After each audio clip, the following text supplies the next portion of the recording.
Hello. Max महाराष्ट्रामध्ये आज जे लोक लाईव्हमध्ये आहेत त्या सर्वांचं मनपूर्वक स्वागत. आणि थोड्याच वेळात आत्ता जे काही जमलेले आहेत, रोजच सुरुवातीला एक 500-600 लोक जमतात आणि मग आपले श्रोते त्यांना व्हिडिओ आवडला तर ते शेअर करतात. असा गेले 4-5 दिवसाचा अनुभव आहे. लोकांनी अर्थातच व्हिडिओ आवडला तर तो शेअर करावा आणि तो जास्तीत जास्त महाराष्ट्राच्या कानाकोपऱ्यात जावा, याच उद्देशाने या तऱ्हेचं आजचं जे काही निर्मला सीतारामन यांनी फिस्कल पॅकेज किंवा स्टिम्युलस पॅकेज देण्याच्या निमित्ताने जी भूमिका घेतलेली आहे. एक मिनिट. हॅलो. हां हां मी सुरू केलं आहे ऑलरेडी.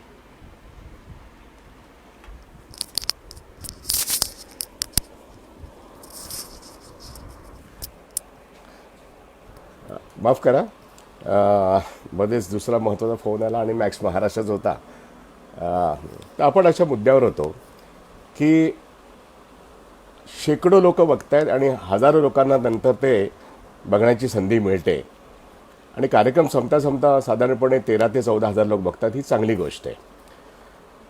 निर्मला सीतारामन यांनी जे 20 लाख कोटीचं बजेट, ज्याला बजेटच म्हणायला पाहिजे कारण ते पॅकेज दिसत नाही आहे, पण मी बजेट हा शब्द प्रयोग केला. हे आपण समजून घेण्याचा प्रयत्न करतो आणि आज 4था दिवस आहे पत्रकार परिषदेचा, जो 4 वाजता बरोबर सुरू होतो. मोदी साहेब बोलतात रात्री 8 वाजता आणि निर्मलाबाई बोलतायत ते दुपारी 4 वाजता. आता हा काय सिक्वेन्स आहे आपल्याला माहीत नाही आहे, परंतु आहे ते असं आहे. आणि आज पहिल्या दिवशी जेव्हा मायग्रंट लेबरविषयी बोलणं झालं, कामगार कायद्यांविषयी बोलणं झालं, नंतर मग छोट्या उद्योगांच्या लिक्विडिटीविषयी बोलणं झालं आणि लेबर लिक्विडिटी लॉ हे सगळं करताना लँड ह्या प्रश्नावरती पण बोलणं झालं. आज त्यांनी एका मोठ्या प्रमाणामध्ये, म्हणजे शेतीवरती बोलणं काल झालं, आणि आज त्यांनी मोठ्या प्रमाणामध्ये पब्लिक सेक्टर म्हणजे सार्वजनिक क्षेत्रामध्ये कोळसा, त्यानंतर पॉवर सेक्टर म्हणजे वीज, मायनिंग आणि मिनरल आणि कोळसा, अत्यंत महत्त्वाचे असे जे काही पब्लिक सेक्टरमध्ये सार्वजनिक क्षेत्रातल्या मोठ्या कंपन्या आहेत, यांच्या संदर्भात ज्या घोषणा केलेल्या आहेत, तर त्या अर्थातच 20 लाख कोटीच्या पॅकेजमध्ये ते कसे काय बसवतात मलाही माहिती नाही आहे. कारण त्याला पॅकेज म्हणता येत नसं गेले 3 दिवस मी सातत्याने सांगतोय. बाजारामध्ये डिमांड वाढवणं आणि उद्योगाने निर्माण करून, ज्या उद्योगातून पुन्हा ते डिमांड निर्माण होईल आणि लोकांच्या हातात क्रयशक्ती वाढेल, तर लोकांच्या हातात क्रयशक्ती वाढण्याकरता डायरेक्ट काही सरकारने खर्च करणं हे जे अपेक्षित आहे, त्याचा आत्ता 4था दिवस सरकार काही खर्च करत नाही आहे.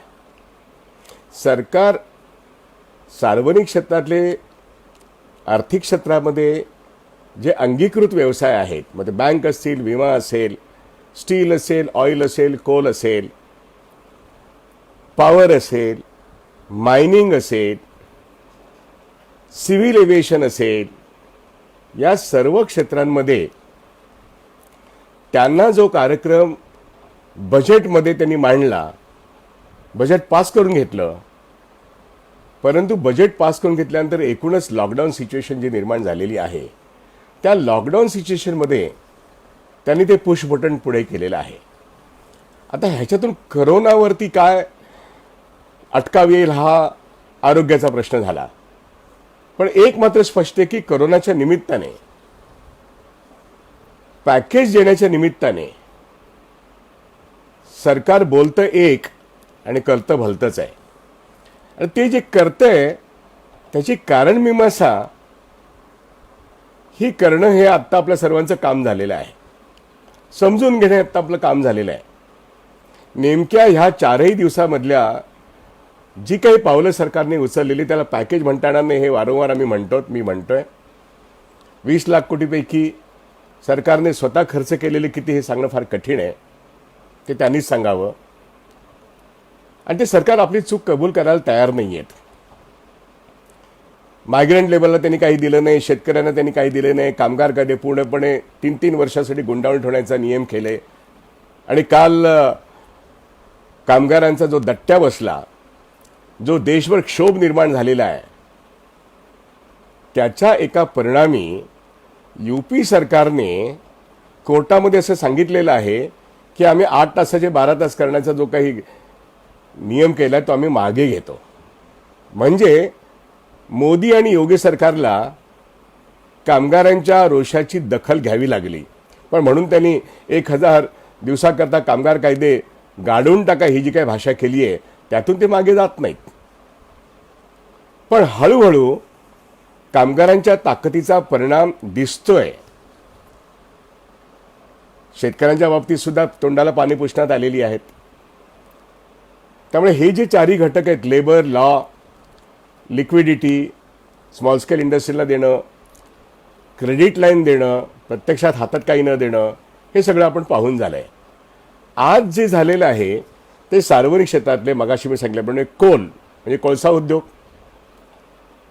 त्यानंतर पॉवर म्हणजे वीज क्षेत्र, त्यानंतर जर तुम्ही बघाल तर मिनरल म्हणजे मायनिंग, खाणी, आणि सर्वात महत्त्वाचं म्हणजे पुढे जाऊन आपल्याला पब्लिक सेक्टरमध्ये सिव्हिल एव्हिएशन हा एक टप्पा आहे. या सर्वाच्या बाबतीत जर तुम्ही निर्णय बघितलेत तर जी गोष्ट त्यांना गेली 5-6 वर्ष करायची होती मोदी सरकारला, ते त्यांनी करोनाच्या निमित्ताने जे लॉकडाऊन झाले त्या कालखंडामध्ये डाव साधलेला आहे. हे त्यांनी पूर्वी जाहीर केलं नव्हतं अशातला भाग नाही आहे. त्यांनी बजेटमध्ये डंके की चोट पर हे केलं होतं, सांगितलं होतं. आणि पार्लमेंटमधल्या मेजॉरिटीमध्ये त्यांनी त्या मेजॉरिटीमुळेच ते बजेट पास करून घेतलं. प्रचंड विरोध असताना त्यांनी पास करून घेतलं. आणि पास करून घेतल्यानंतर ते इम्प्लिमेंट कसं करायचं, कारण का $5 ट्रिलियन इकॉनॉमी करणं हा त्यांचा उद्देश होता. आणि आता जे उद्दिष्ट सांगण्यात आलेले आणि त्याच्या पार्श्वभूमीवरती, करोना आणि लॉकडाऊनच्या पार्श्वभूमीवर उद्दिष्ट काय? आत्मनिर्भर भारत, स्वयंपूर्ण भारत, सेल्फ रिलायंट इकॉनॉमी.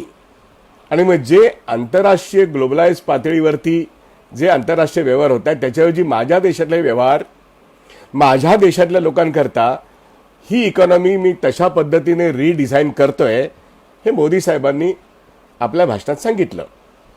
आणि त्याचा जो आलेख आहे, कशा पद्धतीने ती सेल्फ रिलायंट इकॉनॉमी इमर्ज होते, त्याबद्दल आता हा 4था दिवस अर्थमंत्री बोलत आहेत, त्यांचे असिस्टंट अनुराग ठाकूर पण बोलत आहेत. आज जेव्हा कोलविषयी त्यांनी सांगितलं, आता पब्लिक सेक्टरमध्ये जे 70 वर्षामध्ये विविध टप्प्यांवरती या देशातलं सार्वजनिक क्षेत्र म्हणजे या देशाच्या अर्थव्यवस्थेचे इन्फ्रास्ट्रक्चर म्हणजे मूलभूत ढाचा, ज्याच्यामध्ये या देशातल्या खाजगी उद्योगपतींना आपल्या उद्योगाची वाढ करायला प्रचंड मोठा वाव मिळालेला आणि ते त्यांनी वाढ केलेली सुद्धा आहेत. म्हणजे टाटांचा जमशेदजी 47 सालाच्या पूर्वीचा आणि नंतर टाटानी ज्या पद्धतीने कोल, स्टील आणि अनेक ठिकाणी किंवा मोटार्स याच्यामध्ये जी मोठी भरारी घेतली, त्याला जर भारत सरकारच्या सार्वजनिक क्षेत्राचा आधार नसता तर टाटा एवढे मोठे झाले नसते. मग टाटाच कशाला, मग बिर्ला आहेत, महिंद्रा आहेत, मग तसे रुईया शेठ आहेत, SR शेठ आहे, ही सगळी मंडळी जी आहेत, जे 500 मोठे कॉर्पोरेट्स या देशामध्ये आहेत, जे आज मोठे झालेले आहेत, ते या सार्वजनिक क्षेत्राची जे काही विकास झालेला आहे, ज्याच्यामध्ये मूलभूत पायाभूत सुविधा निर्माण करणारे स्ट्रक्चर जे आहे, ती जी काही गुंतवणूक भारत सरकारने केली आहे अनेक पंचवार्षिक योजनांमधून, आणि त्याला सातत्याने बँका म्हणजे 1970 सालानंतर विशेष करून राष्ट्रीयकृत बँका, 56 सालानंतर LIC, आणि नंतर तुम्ही बघाल की मोठ्या वेगाने पब्लिक सेक्टरची वाढ झालीच आणि प्रायव्हेट सेक्टरची पण वाढ झाली. आणि त्यामुळे ही मिश्र व्यवस्था वाढीला खूप वेग आला. हा विशेष करून 1970 नंतर आणि 80 नंतर तर खूपच जोराने. आणि 91 सालानंतर जे जागतिकीकरणाचं वारं सुरू झालं, त्याच्यामध्ये जे जे काही कंट्रोल्स सरकारचे आहेत ते सगळे सरकारचे कंट्रोल्स डॉक्टर मनमोहन सिंगाच्या कालखंडामध्ये ते कंट्रोल्स पूर्णपणे सोडण्याच्या ऐवजी काही प्रमाणात सोडणे आणि मग ज्या ठिकाणी ज्याला असं आपण म्हणतो की रेड टेपिझम किंवा लायसेन्सिंग पॉलिसी किंवा इम्पोर्ट एक्सपोर्ट पॉलिसीमधले काही अडथळे किंवा व्यापार सुलभ व्हावा याकरता आता हल्ली त्याला ईज ऑफ डुईंग बिझनेस असे शब्दप्रयोग आहे. तर त्या 91 पासून जे काही लिबरलायझेशन म्हणजे जे काही रेग्युलेटेड आहे, जे काही नियमबद्ध आहेत, त्या नियमामध्ये आंतरराष्ट्रीय दडपणाखाली का होईना पण भारतीय अर्थव्यवस्थेची पुनर्रचना करणं, त्याच्यामध्ये ग्लोबलायझेशनच्या व्यवस्थेशी आपली नाळ जुळवून घेणं, हे जे काही भारत सरकारने म्हणजे आपलं सोनं गहाण ठेवून जो काही निर्णय घेतला, त्या निर्णयाचे काही चांगले परिणाम झाले, अनेक वाईट परिणाम झाले. या देशातल्या मध्यम वर्गाला, या देशातल्या उद्योगपतींना फार मोठे फायदे त्याच्यातून मिळाले, ही वस्तुस्थिती आहे. त्यामुळे गेल्या 30 वर्षामध्ये एक प्रबळ मध्यम वर्ग त्या IT कंपन्यांमध्ये, त्यानंतर पब्लिक सेक्टरमध्ये मोठ्या प्रमाणात आणि मार्केट जे वाढलं त्याच्यामध्ये तो वाढलेला आहे. हे मी आता सगळं का सांगतोय की जे रेग्युलेटेड अशा पद्धतीने किंवा control by government of India अशा पद्धतीने जे उद्योग उभे राहिले सार्वजनिक क्षेत्रामध्ये, तिथे रेग्युलेटरी ऑथॉरिटीज आहेत. पण त्याचं लिबरलायझेशन म्हणजे त्याचं उदारीकरण करून टप्प्याटप्प्याने खाजगीकरणाचा जो एक प्रयत्न डॉक्टर मनमोहन सिंगांच्या काळात केला, त्या गोष्टीला आता एक पूर्णत्व देण्याचा प्रयत्न मोदी सरकार गेली 5-6 वर्ष करते. पण हे करताना यश मिळत नाही आहे. आणि यश मिळत नाही याचं कारण इकॉनॉमी हँडल करताना जे कौशल्य डॉक्टर मनमोहन सिंगांनी दाखवलं, लिबरलायझेशनला विरोध कामगार वर्गाने फार मोठ्याने केलेला आहे. त्यात कामगार वर्गाचं खूप मोठं नुकसान पण झालेलं आहे.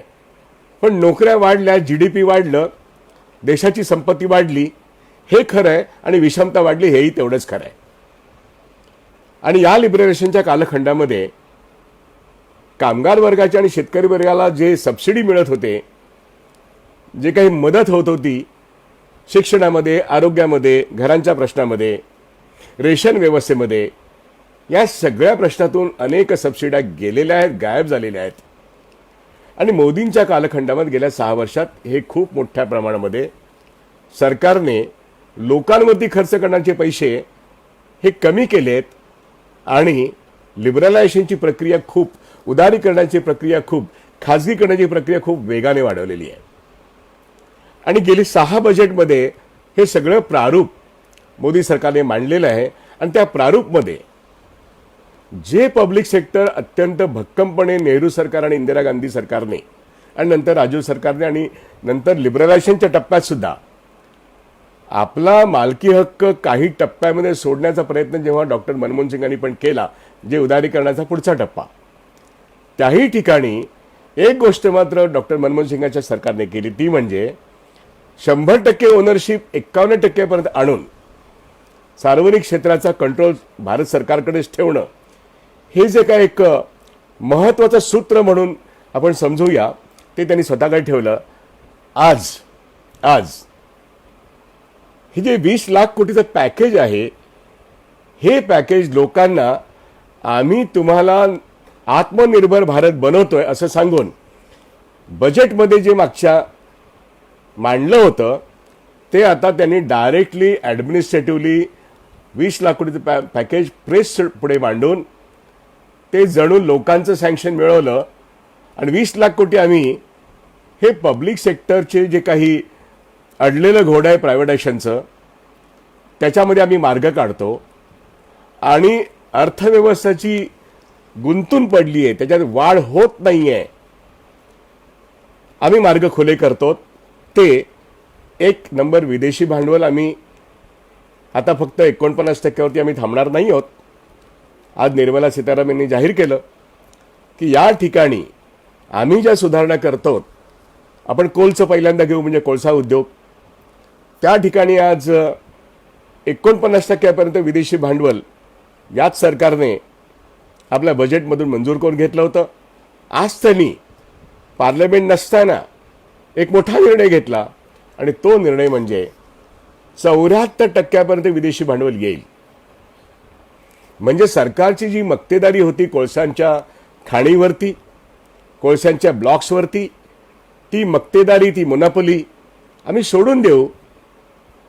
अशा पद्धतीने ज्याला अत्यंत मोठा डायरेक्ट देशाच्या कोळसा संपत्तीवरती विदेशी भांडवलाने आता हल्ला नाही, आता तर त्यांना आमंत्रणच आहे, ते हल्ला करू पाहतो ते, पण त्यांना आपण आता रेड कार्पेट देत आहोत 74% यावं. आणि मग हे जे काही कोल ब्लॉक्स आहेत त्याच्यावरती आत्ता जे काही रेस्ट्रिक्शन्स आहेत की त्याची कोल ब्लॉक्स त्याचं ऑक्शन करायला लागतं, त्याचे मग टेंडर्स काढायला लागतात, त्या बाबतीतले सर्व नियम त्यांनी शिथिल केलेले आहेत. अर्थात या बाबतीत रेग्युलेटरी ऑथॉरिटी आहे, हे सगळे प्रश्न त्या रेग्युलेटरी ऑथॉरिटी जातील, पण ते सगळे नियम आता ढिले करण्यात येतील.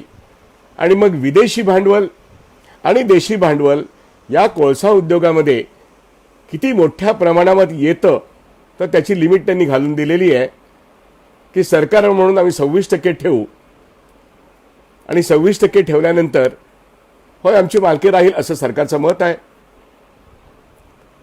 कंपनीज ॲक्टमध्ये 26%ची मालकी ही मालकी देते, हेही आम्हाला मान्य आहे. पण 74% भांडवल हे विदेशातल्या कंपन्यांना डायरेक्टली इथे इन्व्हेस्ट करायला मिळणं, गुंतवणूक करायला मिळणं, ही आत्ता लॉकडाऊनच्या पिरियडमध्ये करण्याची घोषणा आहे का? आता कोळसा उद्योगामध्ये भारतामध्ये नंबर 3चे कोळशाचे ब्लॉक्स आहेत, म्हणजे डिपॉझिट्स आहेत. म्हणजे मुख्यतः मला वाटतं की दक्षिण बिहार पूर्वीचं जे होतं आता झारखंडनं, त्यानंतर तो सगळा जो पट्टा आहे. आणि आपण नागपूरच्या आसपाससुद्धा कोळसा खाणी खूप आहेत. त्यानंतर आसाम, आसानसोल या भागामध्ये आहेत, रायपूरपर्यंत आहेत.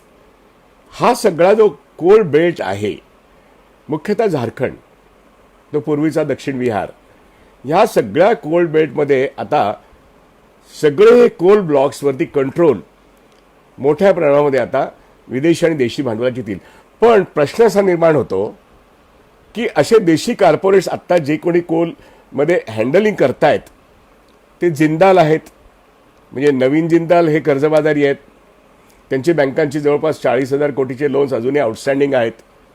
पण दुसरे जे जिंदाल आहेत त्यांचा व्यवसाय ह्याच्यामध्ये आहे. नवीन जिंदाल हे पॉवर सेक्टरमध्ये आहेत, ते कोल सेक्टरमध्ये दुसरे जिंदाल त्यांचेच बंधू आहेत.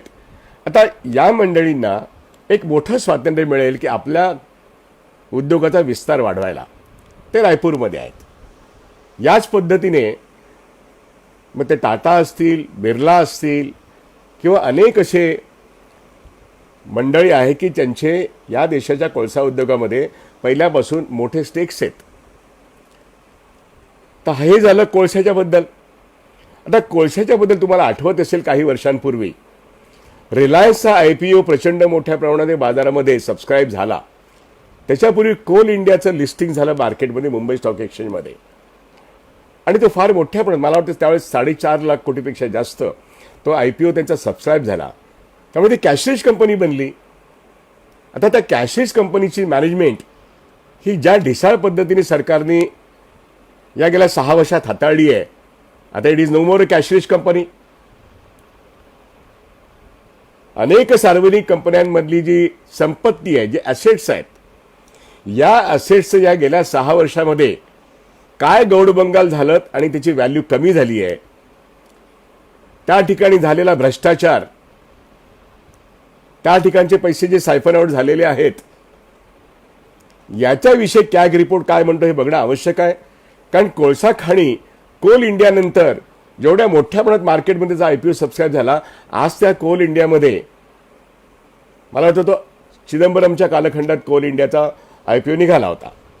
आणि आता त्या कोल इंडियाची परिस्थिती पुन्हा एकदा डबघाईला आलेली आहे. त्याला कोणी साबडाश केलं, कोणी दरिद्री केलं, हा निश्चितपणे एक चौकशीचा विषय आहे. पण आता कोणी CBIची चौकशी, EDची चौकशी करणार पण नाही.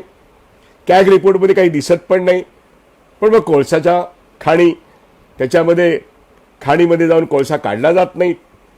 आणि आपण तिसऱ्या मोठ्या असा देश आहे आपला की ज्या ठिकाणी कोल डिपॉझिट्स आहेत, कोळशाचे साठे आहेत. सर्वात मोठे साठे ऑस्ट्रेलियामध्ये आहेत आणि अर्थात अमेरिकेमध्ये सुद्धा आहेत. ते रशियामध्ये पण आहेत, युरोपमध्ये काही ठिकाणी आहेत, आफ्रिकेत काही ठिकाणी आहेत.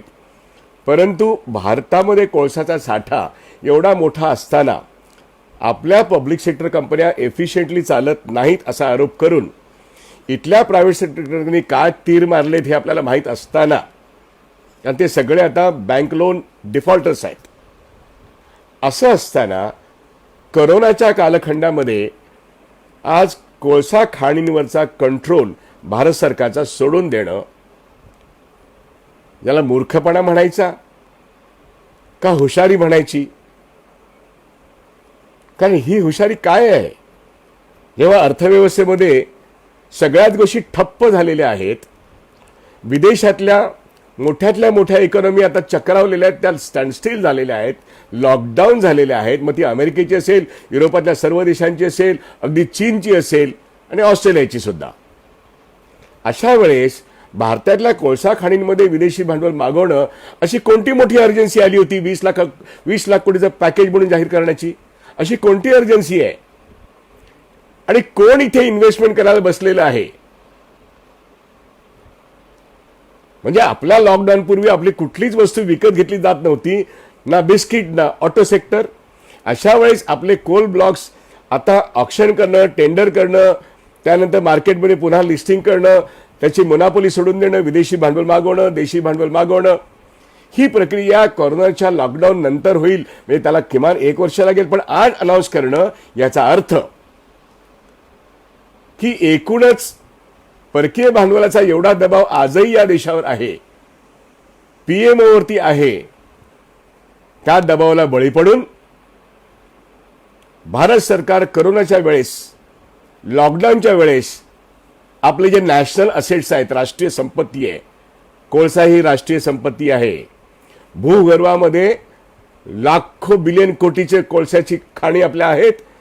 ही भारत देशाची संपत्ती आहे. ही संपत्ती आपण विदेशी भांडवलाला मोकळी केलेली आहे. आणि म्हणून राष्ट्रीय संपत्ती विकण्याचं एक मार्ग, एक गेटवे ऑफ इंडिया आज निर्मला सीतारामन यांनी करोनाच्या कालखंडामध्ये आम्ही लोकांना पॅकेज देतो असं सांगून उदारीकरणामध्ये संपूर्ण पब्लिक सेक्टरमधला एक अत्यंत महत्त्वाचा सेक्टर म्हणजे कोळसा सेक्टर, याचं लिबरलायझेशन केलेलं आहे, याचं उदारीकरण केलंय. आणि उदारीकरणाचा पुढचा टप्पा सगळ्या रेग्युलेटरी ऑथॉरिटीज आता जेव्हा त्याची मोनोपोली सोडून देणार भारत सरकार म्हटल्यानंतर, डिसइन्व्हेस्टमेंट प्रोसेस रिडिझाईन होऊन जाईल, सगळे ऑक्शन प्रोसेस, त्याचं व्हॅल्युएशन करणं, आणि मग ते विदेशी भांडवल आणि देशी भांडवलाला कोण विकत घ्यायला येतोय हे पाहावं लागेल आपल्याला. आता कोणीच विकत घ्यायला येणार नाही, आता कोणी त्याला हात पण लावणार नाही. पण ही करोनाच्या निमित्ताने लॉकडाऊन असताना एक फसवणुकीच्या पद्धतीने पार्लमेंटला अंधारात ठेवून या गोष्टी पार्लमेंटमध्ये बोलायला काय हरकत आहे? पण ते नाही केलं. आणि म्हणून या देशातल्या कोळसा खाणींवरती सरळ सरळ विदेशी भांडवलाला हात घालायला एक फार मोठी संधी आजच्या या पॅकेज देण्याच्या निमित्ताने निर्मला सीतारामन आपल्या अर्थमंत्र्यांनी जाहीर केलंय. अर्थातच त्याला कोळसा खाणीचे जे काही मंत्री असतील त्यांचा पाठिंबा असल्याशिवाय शक्य नाही. प्राईम मिनिस्टरचा ऑफिसचा पाठिंबा असल्याशिवाय अर्थमंत्र्यांनी हे जाहीर करणं शक्य नाही. त्यानंतर प्रश्न आला पॉवर सेक्टरचा. पॉवर सेक्टरमधले आज जे कर्मचारी आहेत ते सातत्याने सांगतायत, मग ते एमएसईबीचे कर्मचारी असतील किंवा देशभरातल्या प्रत्येक राज्यातले वितरण व्यवस्थेतले कर्मचारी असतील, त्या ठिकाणी वीज चोरी होते, वीज महाग मिळते, आणि मग वीज चोरीचं निमित्त करून ते इनएफिशियंटली वितरण व्यवस्था हँडल करते. म्हणून आता ही संपूर्ण जी काही एमएसईबीची वितरण व्यवस्था आहे किंवा एमपीमध्ये, बिहारमध्ये, यूपीमध्ये, आंध्रमध्ये, तेलंगणामध्ये, कर्नाटकमध्ये ज्या काही इलेक्ट्रिसिटी बोर्ड्स आहेत, याचं संपूर्णपणे त्याचं खाजगीकरण करणं हे आजच्या पॅकेजमधलं एक दुसरं उदाहरण आहे. आणि एक ऑल इंडिया इलेक्ट्रिसिटी जे ॲक्ट आहे, पहिल्यांदा जेव्हा अमेंडमेंट झाली ते 1991च्या आधी जेव्हा एनरॉन कंपनी या दाभोळला येत होती, त्याच्यावर खूप मोठं आंदोलन झालं.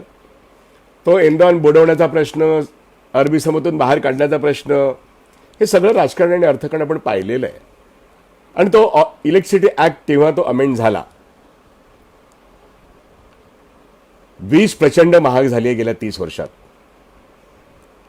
खासगी हातांमध्ये ऑलरेडी ती गेली. ती रिलायन्सकडे पण गेली आहे, ती गौतम अदानीकडे पण गेली आहे, ती टाटाकडे पण आहे, ती जिंदालकडे पण आहे, ते अनेक इंडियन कॉर्पोरेट्सकडे पण आहे. पण वीज महाग आहे, वीज स्वस्त नाही झाली. आणि या पॉवर सेक्टरमधले बरेच म्हणजे खाजगी क्षेत्रामधले पॉवर सेक्टरच्या कंपन्या आणि सार्वजनिक क्षेत्रातल्या पॉवर सेक्टरमधल्या कंपन्या या दोघांचे बँक लोन हे आउटस्टँडिंग आहेत. म्हणजे थकीत आणि बुडीत कर्जामध्ये ह्या दोन्ही साईडच्या कंपन्या आहेत.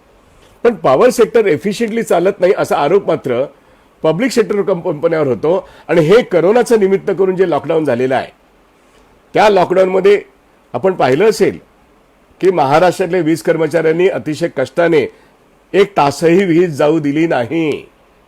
आणि ते सातत्याने सांगतायत आम्ही वीज धंद्याचं खाजगीकरण होऊ देणार नाही. पण आता उघडपणे सगळेजण येऊन संप करू शकत नाहीत, रस्त्यावरती येऊ शकत नाहीत, कारण ते संघटित वीज कामगार आहेत. पण अशा लोकांना कोंडीत पकडून तुम्ही संप करू शकत नाहीत, संप केला तर तुम्ही देशद्रोही आहात असा ठपका पब्लिक डिझास्टर मॅनेजमेंटमध्ये मारता येतो. तुम्ही तर कायद्याचं भंग केलं तर तुम्हाला जेल होईल असं सांगण्यात येतं. आणि मग अशा या कालखंडामध्ये इलेक्ट्रिसिटी ऍक्ट अमेंड करून पॉवर सेक्टरमध्ये ज्या पद्धतीने कोल सेक्टरमध्ये सुधारणेच्या नावाखाली, रिफॉर्मच्या नावाखाली जी पावलं भारत सरकारने आज जाहीर केली तीच पावलं पॉवर सेक्टरमध्ये फार मोठ्या प्रमाणामध्ये कन्सेशन्स ही आज जाहीर करण्यात आलेली आहेत. आणि याचा फायदा अर्थातच मोदी साहेबांच्या मित्रांना होणार आहे. जे जे कोणी पॉवर जनरेट करणारे आहेत त्यांना होणार आहे. पण या सर्व ठिकाणी आपल्याकडे जी पॉवर जनरेट होते ती पॉवर जनरेट करण्याकरता ते हायड्रो फार कमी आहे, न्यूक्लिअर तर जवळजवळ नाहीच. ती आहे ती कोळशाच्या वापरावरती आहे. आणि कोळशाच्या वापरामध्ये जे अनेक प्रश्न निर्माण झाले आहेत, नोकरशाहीने प्रश्न निर्माण केलेले आहेत, त्या ठिकाणचं करप्शन आहे ते सार्वजनिक क्षेत्रात पण आहे आणि ते खाजगी क्षेत्रात पण आहे.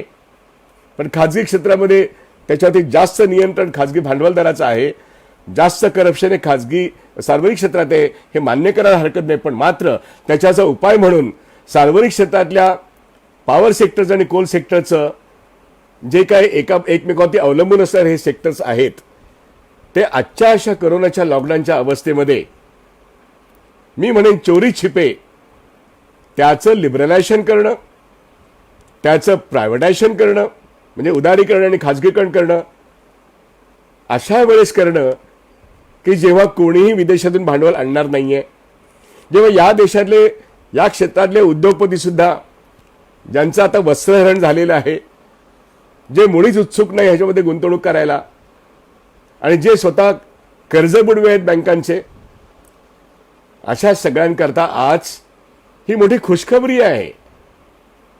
कदाचित या सगळ्या गोष्टीचा आज ॲडमिनिस्ट्रेटिव्ह जी सर्क्युलर्स निघतील त्याची अंमलबजावणी ताबडतोबीने होणं अशक्यच गोष्ट आहे.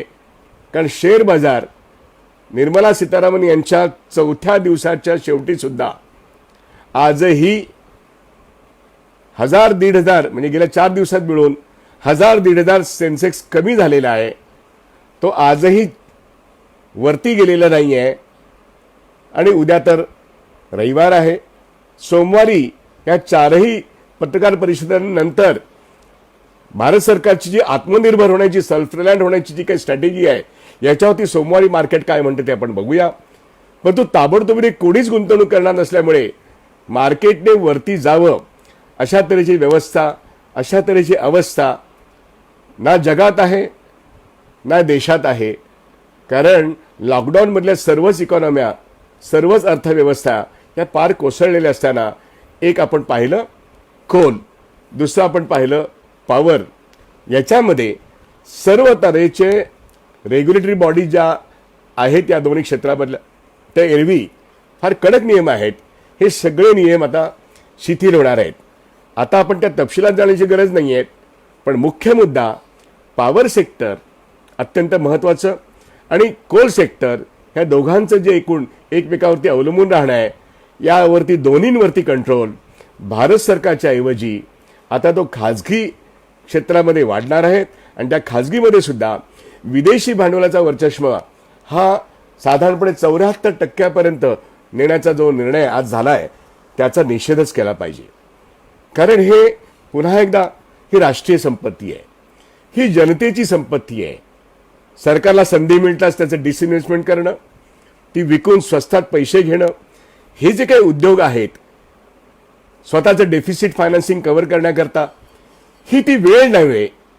आत्ता एकूणच या देशाच्या अर्थव्यवस्थेला उभारी येण्याकरता डायरेक्टली सरकार काय खर्च करते या 20 लाख कोटीमध्ये, या प्रश्नाचं उत्तर देण्याच्या ऐवजी 1 फेब्रुवारीच्या बजेटमध्ये आणि त्याही पूर्वी घेतलेले जे काही आर्थिक निर्णय असतील ते निर्णय करोनाच्या कालखंडामध्ये लॉकडाऊनच्या अवस्थेत इम्प्लिमेंट करणं हा एक प्रकारचा कुटील आणि कॉन्स्पिरसीपूर्ण डाव आहे, ज्याच्यामागे ड्रायव्हिंग फोर्स, प्रेरणादायी स्रोत अर्थातच अमेरिकेचं ॲडमिनिस्ट्रेशन आहे असं मी गेले 4 दिवस सांगतोय. कारण अनेक निर्णय पीएमओचे, मंत्रालयातले अनेक निर्णय हे अत्यंत घातक निर्णय हे याच कालखंडात होत आहेत. रात्र वैरायची असं जेव्हा मराठीमध्ये आपण एक म्हण सातत्याने ऐकतोय, होय, वैरी अशाच वेळी आपली वेळ साधतो. भारतीय अर्थव्यवस्था कोंडीत असताना जेव्हा त्याचे ग्रोथ, वाढ ही या एप्रिल महिन्यात शून्यावर आलेली आहे, त्यावेळेस भारतातल्या मार्केटचं जास्तीत जास्त कब्जा घेणं, किमान कागदोपत्री एमओयू करून घेणं, करार करणं, या दृष्टीने आता ही वेळ विदेशी भांडवलाने साधलेली आहे. आणि लोकल प्रॉडक्ट हे आम्ही विदेशामध्ये एक्सपोर्ट करू असं सांगणारं सरकार आणि मेक इन इंडियामध्ये भर देणारं सरकार आता ग्लोबलवरून लोकलवर आलंय. पण ही भाषा झाली. पण खरंच ग्लोबल कॅपिटल भारतातल्या पब्लिक सेक्टरचे असेट्स विकत घेण्याकरता आता त्यांनी ते खुले केलेत. हा एक मोठा धोका, एक मोठा हल्ला सार्वजनिक क्षेत्राच्या 2 क्षेत्रात दिसतोय. तिसरा मुद्दा आपण घेऊया, डिफेन्स सेक्टर. मी 2 दिवसापूर्वी सुद्धा एक उल्लेख केला होता की HAL राफेल बनवू शकते, पण नाशिक आणि बंगलोरचे HAL सक्षम असताना सुद्धा अनिल अंबानीचं, ज्याची कंपनी सुई पण बनवत नव्हती, त्या कंपनीला राफेल बनवायचं कॉन्ट्रॅक्ट दिलं. त्याच्यामध्ये काही हजार कोटी रुपयांचा हस्तांतरण झालेलं आहे. हे आपण राहुल गांधीच्या तोंडून ऐकलं. खूप मोठा वाद झाला, पण कोर्टाने पण दाद दिली नाही. कोर्ट सातत्याने सरकारच्या बाजूने उभं राहते असं पण पाहतो.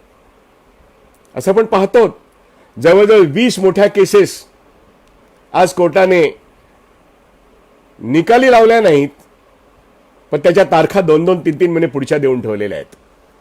लोंबकळत ठेवलेत सगळे प्रश्न. आणि लोंबकळत ठेवलेलं असताना तेच सरकारच्या फायद्याचं होतं. आणि तुम्ही बघितलं असेल, तुम्हाला मी मुद्दामून आज जी पत्रकार परिषद झाली त्याच्यामागची थोडी डिफेन्स सेक्टरची पार्श्वभूमी सांगतो.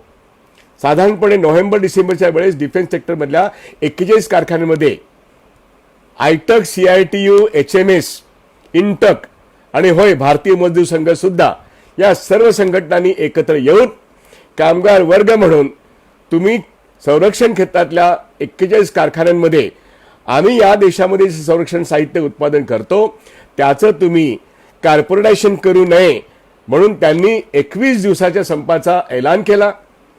आणि 3 ते 4 दिवसाचा संप झाल्यानंतर भारत सरकारचे डिफेन्स सेक्रेटरी जाऊन शेवटी त्यांना लिहून त्यांनी दिलं की होय आम्ही हे कॉर्पोरेशन करण्याचं थांबवतो. आणि मग कामगारांनी आपला संप तहकूब केला.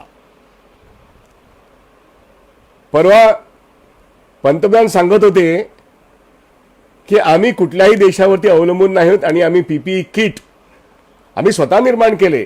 कुठे निर्माण केले बरं? याच डिफेन्स सेक्टरमधल्या कारखान्यांमध्ये ना. यातल्या डिफेन्स सेक्टरमधल्या कारखान्यांमध्ये या देशात निर्माण होणारी जी शस्त्रास्त्र सामुग्री आहे ती गेले वर्ष, 1.5 वर्ष निर्माण होत नाहीये. आणि राफेलचं निमित्त करून राफेल सारखे अनेक कॉन्ट्रॅक्ट्स आज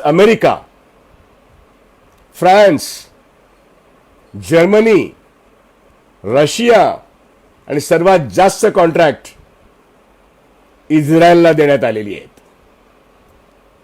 का असेल हे गोडबंगल? म्हणजे भारतातले सगळे कारखाने बंद ठेवायचे आणि अशी एक घोषणा केली होती, याच्या पुढे आम्ही $5 ट्रिलियन इकॉनॉमी जाहीर करत असताना आम्ही या देशामधलं शस्त्राचं उत्पादन आम्ही एक्सपोर्ट करू, हे बजेटच्या वेळेचं भाषण होतं. म्हणजे एक्सपोर्ट ओरिएंटेड इकॉनॉमीमध्ये शस्त्रास्त्र एक्सपोर्ट करणं म्हणजे भारत देश युद्ध लादणार आहे जगावरती. अमेरिका आज मिलिटरी इंडस्ट्रियल कॉम्प्लेक्समधून त्यांचे अनेक लाखो बिलियन डॉलर कमवते, हे आपण पाहतो. परंतु भारताने दुसऱ्यावरती कधी युद्ध केलेलं नाहीये. पण दुसऱ्या देशात युद्ध करण्याकरता भारतामध्ये युद्ध सामग्री निर्माण करणं हे कोणाचं काम आहे? अमेरिका आणि इस्रायलची कॉन्ट्रॅक्ट्स पूर्ण करण्याकरता ते त्यांच्या देशात निर्माण करतील, ते आपण घेणार आहोत. त्याची किंमत आपण चुकवलेली आहे. आपलं डिफेन्स बजेट 30% असतं एकूण बजेटच्या, हे सर्वकालीन सत्य आहे. आणि आपण नेहमी म्हणत असतो की तेवढंच बजेट हे शिक्षण आणि आरोग्यावरती खर्च करणं हे आवश्यक आहे. आजच्या कालखंडात विशेष करून करोनाच्या कालखंडात तर सगळेजण बोलतायत की पब्लिक हेल्थ सिस्टम, शिक्षण व्यवस्था, रेशन व्यवस्था याच्यावरती डिफेन्स एवढं बजेट खर्च करा. आणि आज हेच डिफेन्स भारतातले सगळे कारखाने रिकामे ठेवून आपल्याला एक्सपोर्ट करण्यासाठी जो माल तयार करायचा आहे तो कोणता बरं? कारण आपण तर ऑलरेडी इस्रायल, अमेरिका, रशिया यांना आपण अनेक शस्त्रास्त्रांच्या निर्मितीचे कॉन्ट्रॅक्ट दिले आहेत आणि आपला खजिना त्यातून रिकामा झालेला आहे. सरकार याविषयी बोलत का नाही? आणि विरोधी पक्ष सुद्धा या प्रश्नावरती आवाज का नाही उठवत?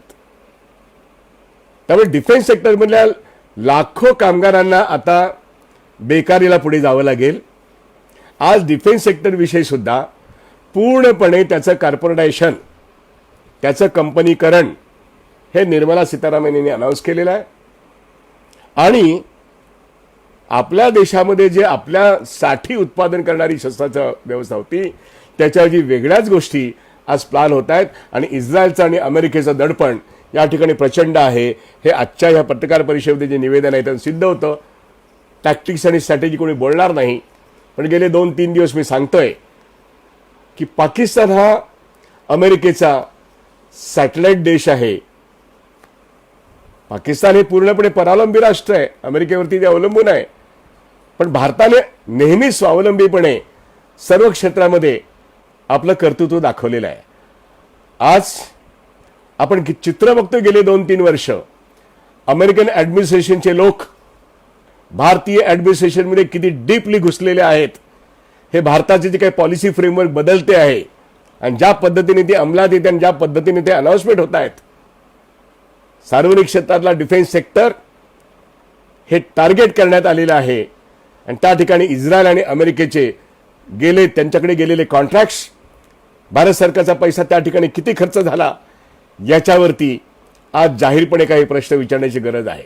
आणि आज जेव्हा जे काही डिफेन्स सेक्टर आहे त्याच्यामध्ये जे पुन्हा विदेशी भांडवल आणून त्याच्यामधलं देशी भांडवल जर कोणी यायला तयार असेल तर भारत सरकारबरोबर तो PPP मॉडेलमध्ये म्हणजे पब्लिक पार्टिसिपेशन मॉडेलमध्ये ते बाजारामध्ये त्याचं लिस्टिंग करून, म्हणजे कॉर्पोरेशनचा अर्थ काय, कंपनीकरण, म्हणजे मुंबई स्टॉक एक्सचेंजमध्ये, निफ्टीमध्ये किंवा आणखीन जगातल्या आणखीन काही एक्सचेंजेसमध्ये त्या कंपन्यांचं स्टॉक लिस्टिंग होईल, त्याच्या शेअरमध्ये चढ उतार होतील.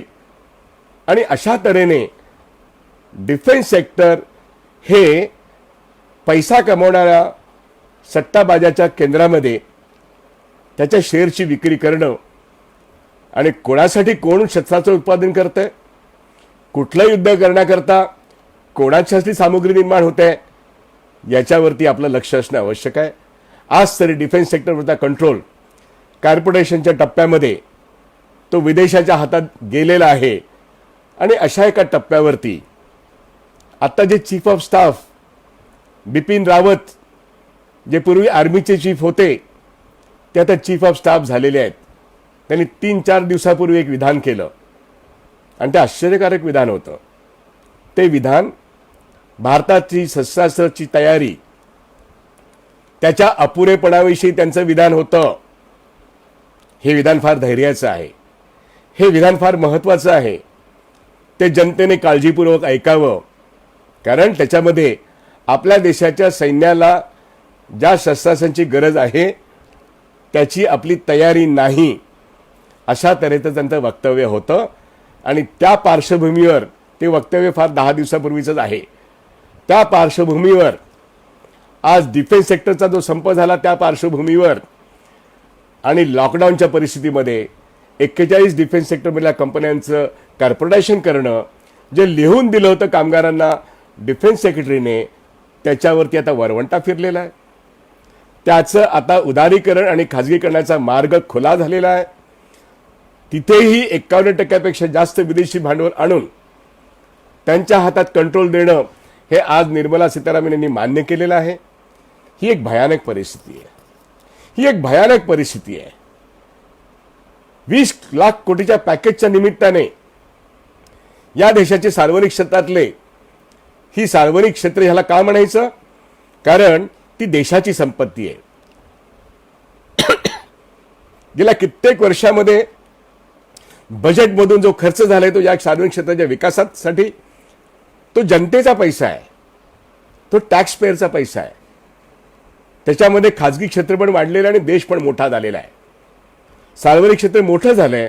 आज त्या सार्वजनिक क्षेत्रातल्या संपत्तीची जाहीररित्या विदेशी भांडवल आणि या देशातलं खाजगी भांडवल करोना संकटाचं निमित्त करून लॉकडाऊन अवस्थेत उद्योग असताना, जेव्हा कुठूनही काही भांडवल येण्याची कोणतीही सुतराम शक्यता नसताना, कागदावर का होईना हे क्षेत्र विदेशी भांडवलाला आणि देशी भांडवलाच्या संकटाला सुपूर्द करण्याकरता सरकार एक सुवर्णाचं ताट, सोन्याचं ताट पुढे करत आहे. त्यामुळे कोल सेक्टर, पॉवर सेक्टर आणि आत्ता सांगितलं ते ही जी काही 3 सेक्टर्स आहेत, म्हणजे डिफेन्स सेक्टर आणि चौथं सेक्टर म्हणजे मिनरल आणि माइन्स. आपल्याकडे मॅंगनीजच्या खाणी आहेत, ॲल्युमिनियम आहे, आपल्याकडे बॉक्साईट आहे. याच्या खाणी सुद्धा या सर्व परिसरामध्ये, भारतामध्ये, मध्य भारतात खूप आहेत, दक्षिण भारतात कमी आहेत. पण गोव्यामध्ये काही खाणी आहेत त्या बंद आहेत. परंतु झारखंड, बिहारचा काही भाग आणि बंगालचा काही भाग, छत्तीसगडचा काही भाग, मध्य प्रदेशचा काही भाग, महाराष्ट्राचा काही भाग, या ठिकाणी मोठ्या प्रमाणात ही खनिज मिनरल्स आपल्याला दिसत आहेत. याचा साठा पण मोठा आहे आणि ही भूगर्भातली संपत्ती याच्यावरचं पण नियंत्रण भारत सरकारने सोडून देण्याचं ठरवलं आहे. त्याचंही खाजगीकरण, त्याच्यावरचाही कंट्रोल रिलॅक्स करणं, त्याच्यावरची जी रेग्युलेटरी ऑथॉरिटी आहे त्याच्याकडून आता जी परिपत्रकं येतील, त्याचे होणारे ऑक्शन्स, त्याचं होणारं मार्केटमधलं लिस्टिंग, ह्या सगळ्या गोष्टीतून तेही क्षेत्र भारत सरकारच्या हातातून बाहेर पडेल. आणि मग या 4-5 महत्त्वाच्या क्षेत्रांनी जी एक भरारी घेतली होती आणि प्रायव्हेट सेक्टरने खूप मोठा फायदा मिळवला होता, आता ही क्षेत्र इनएफिशियंट आहेत, करप्ट आहेत, ती प्रॉडक्टिव्ह नाहीत, हे निमित्त सांगून कामगारांचं खच्चीकरण तर होणारच आहे. कामगारांचे पगार तर रोखलेलेच आहेत पे कमिशनमधले. त्यांच्यावरचा DA तर आता दिलेलाच नाही आहे, कारण ते सेंट्रल गव्हर्नमेंटचे लोक आहेत. पब्लिक सेक्टर म्हणजे सेंट्रल गव्हर्नमेंटचा भागच आहे. त्यामुळे त्यांच्या पगारावरती, त्यांच्या महागाई भत्त्यावरती, त्यांच्या नोकरीवरती सरकारने डल्ला मारलेलाच आहे. कामगारांवरती अन्याय केलाय. पण त्यांच्या राष्ट्रीय संपत्ती जी आहे या 4ही सेक्टरमधली, याचं एकूण हस्तांतरण, लिबरलायझेशन पहिल्यांदा आणि मग प्रायव्हेटायझेशन, या पद्धतीने भारत सरकार या वर्षभरामध्ये हे पूर्णपणे आकाराला येईल. त्यामुळे 2021 मार्चचं जेव्हा बजेट येईल तेव्हा लॉकडाऊन उठल्यानंतर कोणते उभे राहतील, त्या कोणत्या उद्योग. आज रतन टाटांची एक मुलाखत आम्ही ऐकत होतो आणि त्यांनी सांगितलं, होय उद्योगाला उभं राहावं लागेल, पण उद्योग उभं राहत असताना कोणतं भांडवल कुठे उपयोगी पडेल हे ठरवण्याचं काम ज्यांचं भांडवल आहे ते करतील. आणि अर्थातच कोणत्या प्रकारची तंत्रज्ञान, टेक्नॉलॉजी वापरात येईल याचाही निर्णय तेच करतील. म्हणजे सगळेच मोठे कॉर्पोरेट्स आपलं भांडवल गुंतवणूक करत असताना कमीत कमी रोजगार निर्माण होईल आणि जास्तीत जास्त डिजिटल टेक्नॉलॉजी वापरात येईल अशाच तऱ्हेने मग ते पॉवर सेक्टर असेल, कोल सेक्टर असेल, मिनरल सेक्टर असेल किंवा डिफेन्स सेक्टर असेल, त्या ठिकाणी ऑटोमायझेशन, कॉम्प्युटरायझेशन, डिजिटल टेक्नॉलॉजी याचा वापर करून जास्तीत जास्त मनुष्यबळ म्हणजे कमी वापरात म्हणजे मनुष्यरहित जास्त झालं ते सेवा क्षेत्रात होईल. पण मॅन्युफॅक्चरिंग सेक्टरमध्ये काहीतरी मनुष्यबळ लागेल. त्यामुळे ते मनुष्यबळ कमीत कमी असेल याची आज रतन टाटांच्या मुलाखतीमध्ये स्पष्टपणे उल्लेख होत होते. जो आमचा अंदाज होता की होय लॉकडाऊन नंतर सगळे उद्योग सुरू होणार नाहीत, गेल्या 40 वर्षातली जी टेक्नॉलॉजी आहे त्याच्या पुढची टेक्नॉलॉजी आता डिजिटल टेक्नॉलॉजी उपलब्ध असताना त्या टेक्नॉलॉजीचा वापर भांडवलदार निश्चितपणे म्हणजे विदेशी असेल किंवा देशी असेल ते करणार आहेत.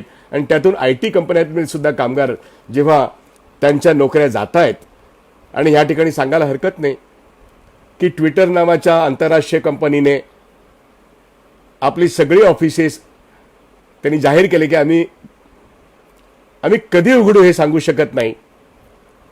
म्हणजे लॉकडाऊन नंतर ते उघडतील का तर नाही, त्यांनी सांगितलं indefinitely we cannot decide when we can open the our offices.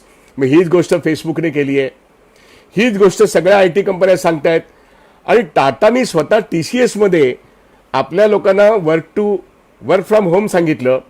त्यांचे पगार TCS मध्ये प्रोटेक्टेड आहेत, पण टाटाच्या अन्य सगळ्या कंपन्यांमध्ये त्यांनी वर्क फ्रॉम होम करा आणि 50% पगारावर काम केलं हे स्वतः टाटानी सांगितलंय.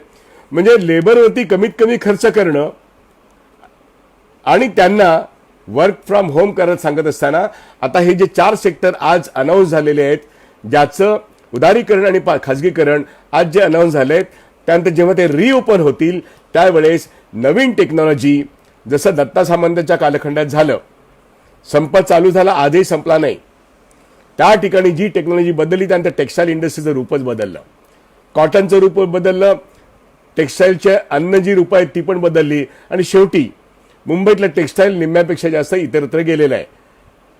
आणि 2.5 लाखाचा कामगार आज 20,000वरती आहे. त्यावेळी ज्या पद्धतीने टेक्नॉलॉजी टेक्स्टाईलमध्ये बदलली, केमिकलमध्ये बदलली, इंजिनिअरिंगमध्ये बदलली, हल्लीच्या गेल्या 20 वर्षात बँकांमध्ये बदलतेत, इन्शुरन्समध्ये बदलतेत, आता प्रोडक्शन सेंटरमध्ये जगभर जे बदल होत आहेत ते भारतीय मॅन्युफॅक्चरिंग सेक्टरमध्ये आता ह्या करोनाच्या लॉकडाऊन नंतर गुंतवणूकदार ठरवतो माझ्या गुंतवणुकीवरती परतावा किती मिळेल आणि मी जे उत्पादन करणार आहे ते उत्पादन करण्याकरता मार्केट माझं कसं उपलब्ध असेल या पद्धतीने आता गुंतवणूकदार विचार करतोय.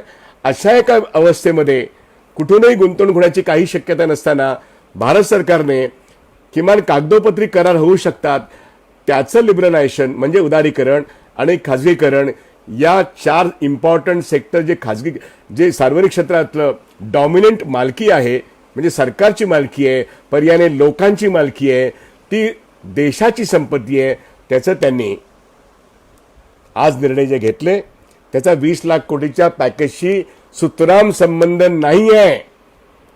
पण त्यांनी डाव साधलाय आणि सार्वजनिक क्षेत्रातल्या सरकारी कंपन्यांचं या महत्त्वाच्या सेक्टरमधलं खाजगीकरण करण्याचं सुतोवाच नाही निर्णय पण जाहीर केला आहे. आणि म्हणून सर्व electricity act, coal act, power act आणि मिनरल्स ॲक्ट हे सगळे आता अमेंड होतील आणि ते अमेंड करण्याकरता पार्लमेंट बोलवण्याची यांना गरज वाटतच नाही आहेत. ते तर ऑर्डिनन्स काढू शकतात.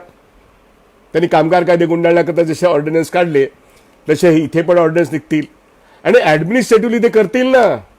जर ते प्रॉव्हिडंट फंड 12% 10%वरती ॲडमिनिस्ट्रेटिव्हली करतायत आणि कोर्ट दाद देत नाही आहेत, तर मग या क्षेत्रामध्ये कोल आणि डिफेन्स आणि मग या ठिकाणचं जे कॉर्पोरेशन आहे पॉवर हे आत्ता सरकारला करणं फार सोपं वाटतंय कारण सगळेजण आपल्या घरात आहेत. करोनाची भीती निर्माण करून ठेवण्यात आलेली आहे. लॉकडाऊन कधी उठेल सांगता येत नाहीत. पण पंतप्रधानांच्या बोलण्याप्रमाणेच एकतर 5 जून किंवा 15 जूनपर्यंत हे लॉकडाऊन चालेल आणि नंतर मग शेती व्यवसायावरती लोक लागतील. इकॉनॉमी ओपन केव्हा होईल, ती आत्मनिर्भर केव्हा होईल, लोकांच्या हातात पैसे केव्हा मिळतील, लोकांचा रोजगार कधी मिळेल, आता ह्या 20 लाख कोटीपैकी कोणाला काहीच मिळालेलं नाहीये. आणि आजच्या दिवसात तर भांडवलदारांना फार मोठ्या प्रमाणामध्ये, विदेशी भांडवल आणि देशी भांडवलदार यांना फार मोठ्या प्रमाणामध्ये एक संधी निर्माण करून दिली आहे. पंतप्रधानांच्या बोलण्यामध्ये करोनामध्ये सुद्धा एक संधी आहे.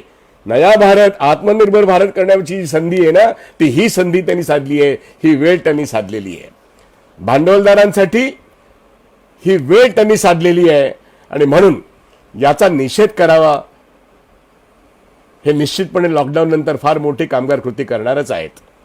पण राजकीय पक्षांनी कोणत्या पद्धतीने ही हाताळणी करावी याकरता राजकीय पक्षांनी आपल्या भूमिका निश्चित कराव्यात.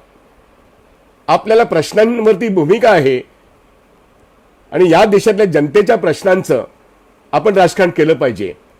राजकीय पक्षांचं राजकारण काय नाही केलं तरी चालेल, पण किमान संविधानामधले अधिकार जात असतील तर लोकशाही हक्कात तुडवले जात असतील, कामगारांचे हक्क, छोट्या उद्योगपतींचे हक्क जर तुडवले जात असतील तर आपल्याला त्या प्रश्नांचं राजकारण केलं पाहिजे.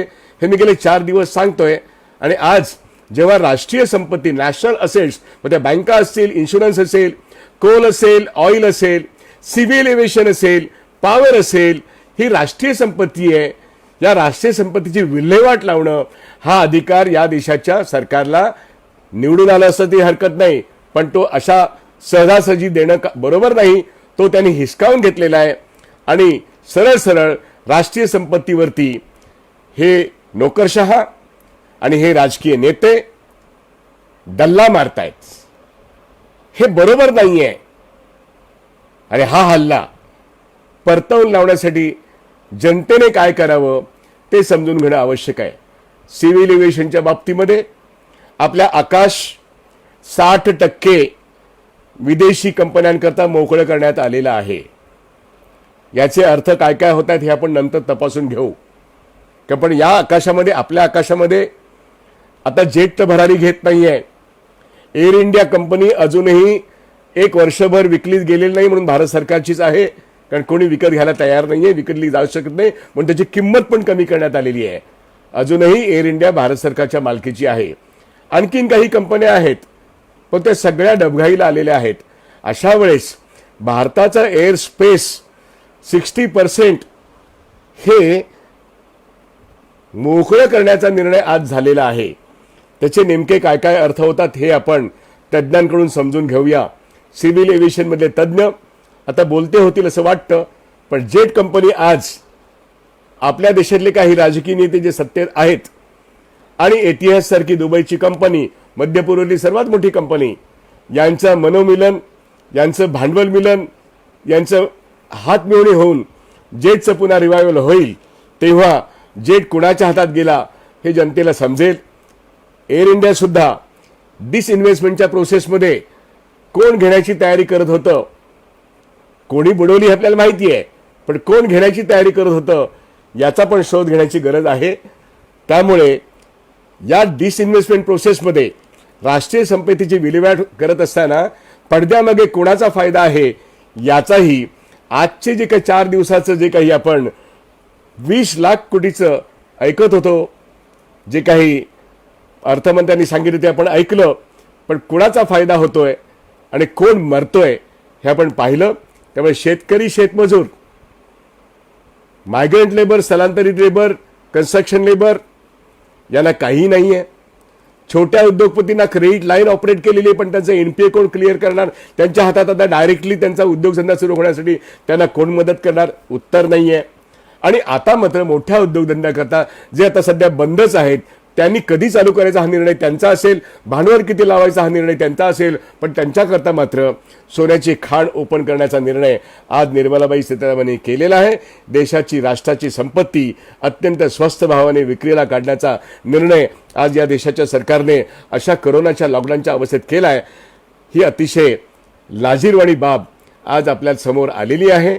आणि अशा तऱ्हेचे अर्थमंत्री, अशा तऱ्हेचे पंतप्रधान आपल्या देशाला लाभलेले आहेत की देशाची संपत्ती ही परकीयांच्या हातात देऊन त्यांनी देश चालवावा ही त्यांनी जाहीर केलेली अपेक्षा आहे. त्यामुळे भारत आत्मनिर्भर बनेल का परावलंबी बनेल याचं उत्तर येता काळ देईलच. पण सध्या तरी आत्मनिर्भरची भाषा आहे आणि प्रत्यक्षामध्ये भारत परावलंबी होतोय, इस्रायल आणि अमेरिकेचं या देशामध्ये खूप काही चालतंय असं आज स्पष्टपणे दिसतंय. आणि म्हणून राष्ट्रीय संपत्तीची लूट होत असताना, बँकांच्या कर्जाची लूट झालेली आपण पाहिली, ती वसूल होत नसताना, बँका आणि इन्शुरन्समधली संपत्ती खाजगी काही हितसंबंधियांच्यासाठी वापरली जात असताना आपण पाहिली. मग ते IL&FS असेल, HDI असेल, DFS असेल, येस बँक असेल, आपण हेही पाहिलेलं आहे. ज्या पद्धतीने ही भांडवलशाही वावरते, या भांडवलशाही पद्धतीमध्ये ॲसेट्स हे काही पॉलिटिशियन्स आणि काही नोकरशहा जेव्हा कॉर्नर करतायत, आपल्या ताब्यात घेत आहेत, तेव्हा देशाचं आत्मनिर्भर होणं हे दूरच आहे असं स्पष्टपणे ते सांगायला लागेल. देश अधिकाधिक परावलंबी होतोय, देश अधिकाधिक गरीब होतोय, देश अधिकाधिक लुटला जातोय आणि ती लुटण्याची योजना आणि व्यवस्था ही भक्कमपणे केली जाते असं या कोरोनाच्या लॉकडाऊनच्या निमित्ताने स्पष्टपणे सांगायचं वाटतं. कारण हेच ते या प्रश्नांचं राजकारण भांडवलशाहींच्या फायद्यासाठी होत आहे हे सांगणं इथे आवश्यक आहे. आज आपण इथेच थांबूया. हा व्हिडिओ हे म्हणणं पटलं तर शेअर करा, नाही पटलं तर टीका करा, पण टीका करताना मुद्द्याची टीका करा, पक्षीय टीका नको. मग ती डावीकडची असेल किंवा उजवीकडची असेल, पक्षीय टीकेला आज फार महत्व नाही आहे. राष्ट्रीय संपत्ती निर्माण करताना सर्व जनता एक होती आणि राष्ट्रीय संपत्ती लुटली जाताना या देशातले भांडवलदार जनतेला नागडं करतायत. तेव्हा सर्व जनतेने एकत्र येणं ही काळाची गरज आहे. आपण जनतेच्या प्रश्नांचं नक्कीच राजकारण केलं पाहिजे. कारण 4 दिवस जे ऐकलं त्यातून डोकं भणभणत आहेत. आपण हताश होऊन चालणार नाही, निराश होऊन चालणार नाही, एवढंच या निमित्ताने सांगतो. तुम्हाला धन्यवाद व्यक्त करताना, तुमचे अभिनंदनाचे जे काही थम्सअप येत आहेत ते स्वीकारत असताना, तुम्हाला शुभरात्री आणि उद्याचा दिवस चांगला जावो अशा शुभेच्छा देत असताना मी इथेच थांबतो. आणि मॅक्स महाराष्ट्र हा व्हिडिओ जो लाईव्ह चालला आहे तो शेअर करा, एवढंच या ठिकाणी मी सांगून थांबतो. धन्यवाद. शुभरात्री.